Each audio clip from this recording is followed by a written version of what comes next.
I think you should ask her. Ladies first. Yes, always. Thank you. Ji. Thank you, Deepak ji. It was a wonderful experience. I think wonderful word will not justice to what I felt during Bole Naina. It was conceived a year and a half back by Deepak ji, and when we decided कि अभी ये पूरा album ही करना है, then Deepak ji को हमने पूछा who can write the best for us. तो मतलब हमारे लिए क्या, वो तो किसी के लिए भी दुनिया में लिखेंगे तो आई थिंक वो बेस्ट ही होगा. सो देन दीपक जी ने गुलजार साहब से बात की and then he agreed. And so this album contains 4 ghazals and 2 ठुमरीज.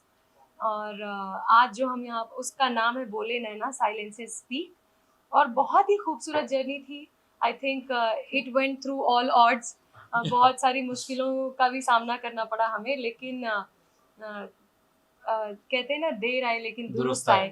तो ये एल्बम का हमें बहुत दिनों से इंतज़ार था. और आई थिंक ये जब आप लोग पूरा सुनेंगे, जैसे कि आपने कहा कि थोड़ा जितना भी देखने को मिला है, आज जब ये लॉन्च होगा तो आप लोग जब देखेंगे तो सबकी वो जो कलेक्टिव मेहनत है वो जब देखने को मिलेगी, तो I am sure and I am hoping कि आप सब लोगों को बहुत अच्छा लगेगा. जी, जैसा कि अभी प्रतिभा ने बताया कि ऑलमोस्ट 1.5 साल के ऊपर हो गया करते हुए काम इस एल्बम पे. और एल्बम इसको मैं इसलिए नहीं बोलूँगा क्योंकि ये एक हमारी एक ऐसी म्यूज़िकल जर्नी रही है जो कभी कभी हो जाती है कोई चीज़ें. उनमें से एक ऐसी ऐसी एल्बम बनी है जिसका नाम है बोले नैना साइलेंसेस स्पीक. तो इसकी जो शुरुआत हुई थी, ये हुई थी एग्जैक्टली 1-1.5 साल पहले. तो कुछ दिमाग में था कि करना है, क्या करना है ये कुछ पता नहीं था.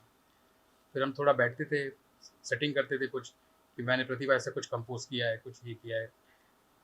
तो वो सिलसिला शुरू होते होते अपने आप ही, जो कहते हैं ना कि एक हर चीज़ का एक डेस्टिनी होती है, तो ये एल्बम एक अपना एक भाग्य लेके आया था. सही बात है. तो गुलजार साहब से बात हुई. ही सेड 100% मैं लिखूंगा ये एल्बम. और उन्होंने सिर्फ लिखा ही नहीं है, नरेट भी बहुत अच्छे से किया है. और ये बहुत ही शिद्दत से उन्होंने और बहुत प्यार से, जितनी जो जिस पैशन से हम लोग ने काम किया है, वो ही उनका भी पैशन और उतना ही इन्वॉल्वमेंट इन्वॉल्वमेंट था उनका एक्चुअली, भी. कि वो हर हर जब भी हम कोई गजल गा रहे हैं उनकी वाली, या जो ठुमरी गा रहे हैं, तो he would always call and make sure कि ये ठीक चल रहा है चल कि रहा है कि नहीं, नहीं. या तुम्हें कोई डिफिकल्टी तो नहीं हो रही है कोई लफ्ज बोलने में, या ट्रू. या आप जो बोल रहे हो आप एक बार मुझे सुनाओ. तो हम लोग हमेशा ही उनकी अप्रूवल ले लेकर चलते थे. And then the maestro rhythm के जो हमारे गॉड कहे जाते हैं, जाकिर बिल्कुल. हुसैन साहब को दीपक जी ने रिक्वेस्ट की and then he agreed, and उन्होंने भी ब्लेस किया हमारे एल्बम को. And then last but not the least, Ravi Jadhav ji, जो कि हमारे मराठी इंडस्ट्री के बहुत जाने माने और बहुत रिनाउंड डायरेक्टर हैं, उन्होंने इस पूरे एल्बम को डायरेक्ट किया है, इंक्लूडिंग बोले नैना टाइटल ट्रैक, जो आपने थोड़ा सा देखा है, और बाकी के गाने आपको थोड़े थोड़े दिन में देखने को मिलेंगे. तो आई थिंक जो ये कहते हैं ना, किसी एक प्रोजेक्ट की एक जननी होती है या एक फादर ऑफ द प्रोजेक्ट होता है, इसमें इतने सारे हमारे पास इतने सारे लेजेंडरी आर्टिस्ट हैं, लेकिन फिर भी फादर ऑफ द प्रोजेक्ट दीपक पंडित जी ही रहेंगे हमेशा. so sweet, क्योंकि so sweet of you, thank you. No but इसलिए that is actually the truth, क्योंकि इनका ही ये कंसीव किया हुआ आइडिया था, और उसको आगे बढ़ाने के लिए हर किसी ने बहुत बहुत शिद्दत ज़्यादा से मेहनत आगे. की है. बिल्कुल. तो I think you will see that, and I hope कि आप सब लोगों को जो हम कह रहे हैं वो रिलेट कर पाएंगे. और इस एल्बम की खासियत है, मैं वो आप सभी के साथ शेयर करना चाहूँगा, कि गज़ल या ठुमरी, ये जब टाइटल आता है तो लोगों को लगता है कि सरंगी होगा, सितार होगा, हारमोनियम होगा, तबला होगा. ये सब चीज़ें होने के बावजूद इस पूरे एल्बम की जो ऑर्केस्ट्रेशन की है मैंने, वो कंप्लीटली एक ऑर्केस्ट्रल आपको टच मिलेगा, सिम्फोनिक टच मिलेगा उसमें. और इसकी सारी ऑर्केस्ट्रेशन बुदापेस्ट सिम्फनी ऑर्केस्ट्रा के साथ की है. And Bole Naina is India's first album in which we have mixed and mastered in Dolby Atmos music. Yeah. तो ये इंडिया का पहला It is India's first first Dolby album, Atmos mix. जी Yeah. जी जी जी। और बहुत ही प्यार से इसको उस एल्बम को किया है, बहुत अच्छे से किया है। और प्रतिभा ने जिस अंदाज से गाया है, वो जब आप सुनेंगे तो आप बिल्कुल उस चीज़ को महसूस करेंगे कि गायकी है पूरी, ठहराव, जो वर्ड्स की जो एक वर्ड्स को एक डिलीवर करना होता है, वर्ड्स के अंदर भी अपने एक जज्बात, एक सुर छुपे हुए होते हैं। और ख़ास करके अगर वो गुलजार साहब लिख रहे हैं तो उसको बरकरार रखते हुए सारी कॉम्पोजिशन राग बेस्ड है, लेकिन एट द सेम टाइम उसकी जो ऑर्केस्ट्रेशन है, उसका जो अरेंजमेंट है, उसका जो एक साउंड म्यूज़िक का जो एक म्यूज़िक प्रोडक्शन है, वो इंटरनेशनल अप्रोच उसकी पूरी रखी है। तो ये बहुत ही बढ़िया जर्नी रही है हम सबके लिए, और बहुत दिल से काम हुआ है, बहुत प्यार से काम हुआ है। और उसके लिए हम दोनों तहे दिल से शुक्रिया अदा करना चाहेंगे, धन्यवाद करना चाहेंगे सूफी स्कोर का, 100%. कि उन्होंने हमको बहुत फ्रीडम दी। कभी Without whom actually it would not be possible. Possible या ऐसा काम इंडिपेंडेंट म्यूजिक इस तरह का इतनी लिबर्टी के साथ में किसी प्लेटफॉर्म पे आना बहुत मुश्किल हो जाता है, क्योंकि हर किसी को पता है कि एक जब ट्रेंड चल रहा होता है तो किसी अलग तरह का जॉनर पकड़ के किसी अलग तरह का म्यूजिक करना बहुत मुश्किल होता है, क्योंकि लोगों को वही चीज़ ज़्यादा अच्छी लगती है जो ट्रेंड में चल रही होती है। तो बिल्कुल ट्रेंड से निकल कर हमें कुछ एक रियल म्यूजिक जो कि आमतौर पर लोग नहीं करते हैं, या करते भी हैं तो जो लोग बहुत ही गुणी लोग हैं हमारे इंडस्ट्री में, वो लोग कुछ ऐसा काम करते रहते हैं। लेकिन ऐसा काम करने के लिए बहुत पेशेंस, बहुत हौसला और सूफी स्कोर जैसे लोग चाहिए। एक ऐसा चैनल जो किसी भी तरह का म्यूजिक आप करना चाहो उसको वो पूरी लिबर्टी आपको देते हैं कि बिल्कुल आपको जिस तरह का भी म्यूजिक करना है आप करने की पूरी लिबर्टी है। तो I think that's the best thing. We really need more people like like Sufi Sufi score score in India in today. India Yes. या देश के लोगों को ये डेफिनेटली पसंद आएगा। लेकिन ठुमरी की आपने बात की, उसकी भी मैं बात करूँगा। हम जी। चाहेंगे कि आप न्यू लाइन्स जो है गुनगुनाना भी हम आपसे सुनना पसंद करेंगे। लेकिन उससे पहले कि गुलजार साहब का इतनी बड़ी शख्सियत है, किसी भी प्रोजेक्ट में उनका इन्वॉल्व होना है, इस बोले नैना में इन्वॉल्व होना, आप लोगों के साथ में एसोसिएशन होना, कितना प्रिविलेज मोमेंट होता है आपके लिए बोले नैना के लिए। दीपक जी, आई थिंक ये तो हमारे लिए ब्लेसिंग से कम नहीं है। बिल्कुल मतलब लोगों का शायद सपना होगा कि एक बार कभी गुलजार साहब के शब्द गाने का मौका मिल जाए, लेकिन और हमें ये मौका भगवान ने बहुत जल्दी दिया है, लेकिन बहुत मेहनत है इसके पीछे। और मुझे लगता है कि ये किसी ब्लेसिंग, और we are just fortunate you know उन गुलजार साहब के लिरिक्स, जाकिर साहब का होना उसमें, दीपक पंडित जी के music and then symphony orchestration, जो बुडापेस्ट का जो सिम्फनी ऑर्केस्ट्रा इन्होंने इस्तेमाल किया है। तो आई थिंक सब चीज़ें एक साथ में अपने आप में मेरे लिए तो बहुत बड़ी ब्लेसिंग है। दीपक जी ने तो बहुत काम किया इसके पहले भी, मेरे लिए भी बहुत But, बड़ी ब्लेसिंग है। बट हम ये लोगों के ये लिए I think ये we are very combination fortunate. ये Yeah. कॉम्बिनेशन ये पहली बार हुआ है। ये कॉम्बिनेशन कि गुलजार साहब, जाकिर हुसैन साहब, हाँ, ये प्रतिभा और मैं, तो ये कॉम्बिनेशन जो है ये हिंदुस्तान में भी पहली बार हुआ है। और जैसे कि मैंने आपको जिक्र किया था कि डॉल्बी एटमॉस म्यूज़िक वो भी पहली बार इस एल्बम से ही इंट्रोड्यूस हो रहा है इंडिया में। तो आप जब ये सुनेंगे कंप्लीट एल्बम तो मुझे यकीन है कि जो लैंग्वेज है, जो वर्ड्स हैं और जिस ढंग की अदायगी है गाने में, सिंगिंग में या उसके म्यूज़िक अरेंजमेंट में, तो वो कहीं ना कहीं लोग उसको बहुत अरसे से मिस कर रहे थे। ये मैं जानता हूँ। हम क्या करते हैं कि बोलते हैं अरे अच्छा काम, सब अच्छा काम कर रहे हैं, मैं एक इन जनरल बात कर रहा हूँ, इसको प्लीज़ आप पर्सनली मत लीजिएगा कि यार ऐसा कुछ काम नहीं होता, ये नहीं होता, पहले कैसे खयाम साहब करते थे, मदन मोहन साहब करते थे। तो ऐसे लोग बातें बहुत मतलब करते हैं, वो विच इज़ ट्रू एक्चुअली। लेकिन क्या है कि उस काम को करने के लिए भी वो वैसी रूदारी चाहिए, वैसा मिजाज चाहिए, ऐसा मूड चाहिए, और साथ में उसमें आप लोग का भी बहुत सपोर्ट चाहिए। कि अगर आप लोग आज आए, ये चीज़ देख करके हमको बहुत खुशी हुई है कि ऐसी चीज़ को, जो हमारी धरोहर है, जो हमारा कल्चर है, जो हमारी सब म्यूज़िक है हमारा, तो ये जब आपके थ्रू पहुँचेगा, हम अपना काम कर रहे हैं, लेकिन अगर उसको आप अगर अच्छे से इसको पेश करते हैं तो वो चीज़ की ख्याति, उसका कैनवास और भी बढ़ जाता है। आई थिंक एक ये भी बहुत इम्पोर्टेंट बात है कि अच्छा म्यूज़िक भी होता है हमारे ऐसा ही नहीं है कि हम्म। सिर्फ ट्रेंड म्यूजिक ही होता है, अच्छा म्यूजिक भी बहुत होता है, लेकिन उस पर लोगों की कम नज़र जाती है, क्योंकि जब उसकी उतनी प्रमोशन भी की जाए तब वो उस लेवल तक पहुंचेगी। जब लोगों को पता ही नहीं चलेगा कि अच्छा म्यूजिक हो रहा है, करेक्ट। लेकिन उन तक पहुंचेगा नहीं, तो शायद उनको कभी पता ही नहीं चल पाएगा कि म्यूजिक में डिफरेंशिएट कैसे करना है।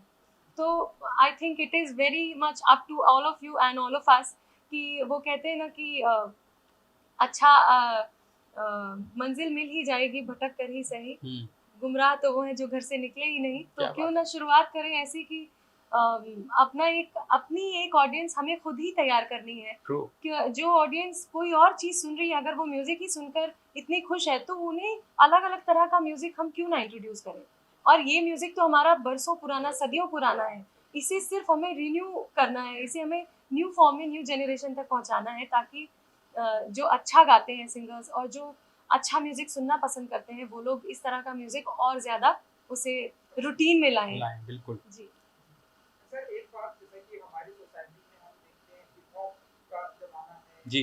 आए दिन हमें रोमांटिक भी चलिए सुनने को मिल जाते हैं, लेकिन ठुमरी, मेरा ऐसा पर्सनल जी। ठुमरी जो है बहुत कम देखने को मिलता है।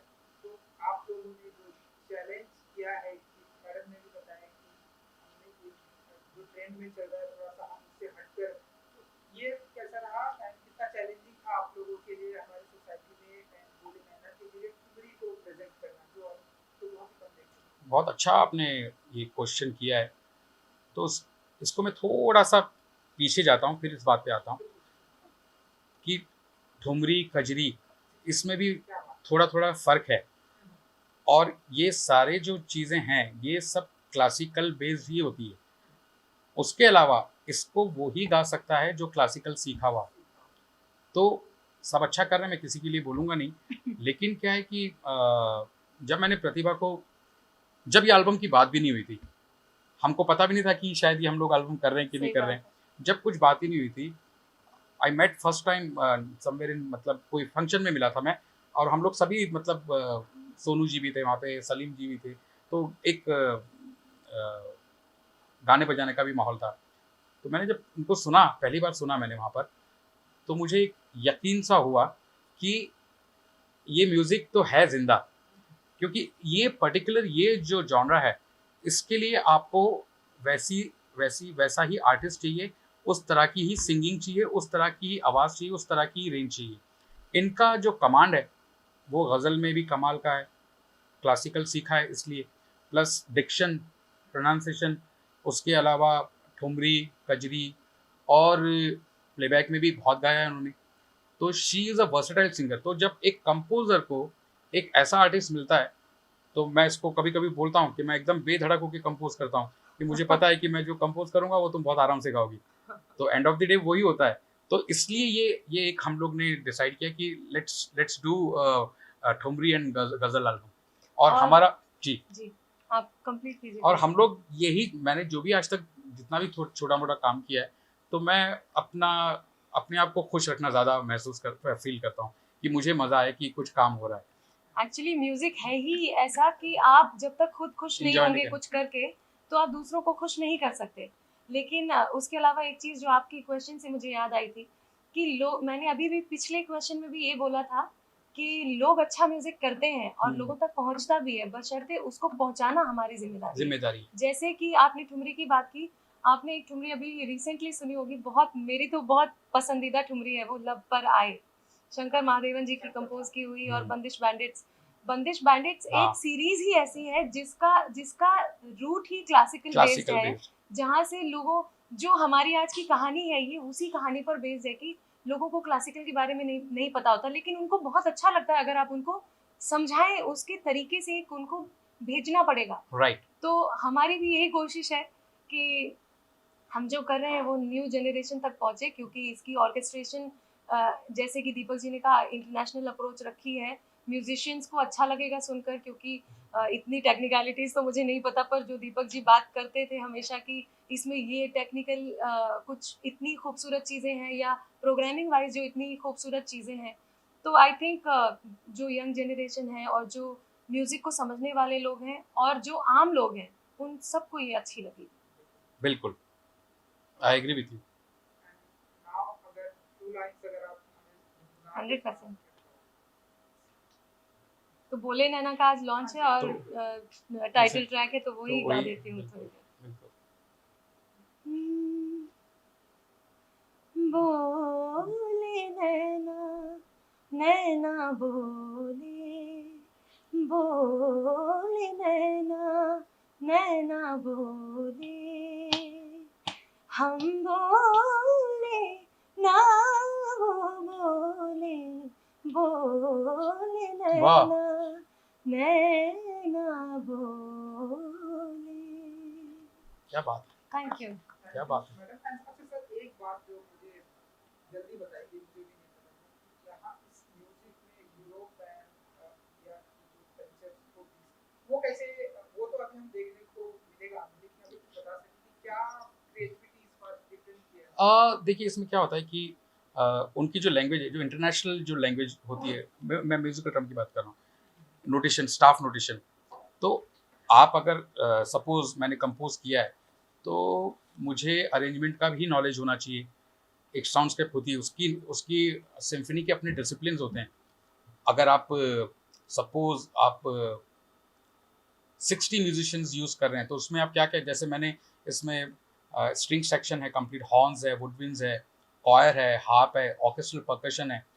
तो आपकी भी समझ उतनी होनी चाहिए, तब ये हो सकता है। उसके साथ साथ एक मास्टर स्कोर रेडी करना पड़ता है हमको।